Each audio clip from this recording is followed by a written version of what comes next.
আমাদের বাড়িতে রান্না পুজো সেই বিষয়ে আলোচনা করা আচ্ছা, যাক। প্রথমে মাছ কাটা দেখে কেউ কিন্তু আমাকে গালাগালি দিও না, এটা একটা রিচুয়ালস। তো চলো তোমাদের সেই রিচুয়ালসটার ব্যাপারে তোমাদের সাথে আমি আজকে কথা বলবো।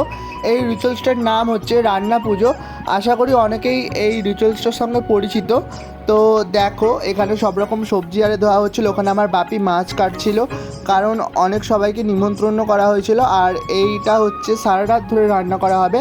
সকালবেলাতে পান্তা ভাত ও তার সঙ্গে নানা রকম ভাজাভুজির সঙ্গে মা মনসার পুজো হয়ে তারপর বাড়িতে যারা সব আমন্ত্রিত লোকেরা বা নিমন্ত্রিত লোকেরা আসবে তাদেরকে সব রকম পান্তা ভাতের সঙ্গে নানা রকম ভাজাভুজি ও কিছু তরকারি দিয়ে প্রসাদ হিসাবে তাদের খেতে দেওয়া হবে। তো তোমরা অনেকেই জানো আমার বাড়িতে জগন্নাথ আছে, তো সেই অনুযায়ী আমাদের মাছ আলাদা রান্না করা হয়েছে, জগন্নাথের জন্য প্রসাদ আলাদা, সব কিছু আমাদের আলাদা আলাদা করা হয়েছে। অনেকগুলো পার্টে ভিডিওটা আসবে, তো আমাদের আলাদা বড় মাদের আলাদা হচ্ছে, তো সেই অনুযায়ী আমি দুটো ভিডিও একসাথে করে দেবো। আজকের মতো বাই বাই, দেখা হবে একটা নতুন ভিডিও। সবাইকে রাধে রাধে।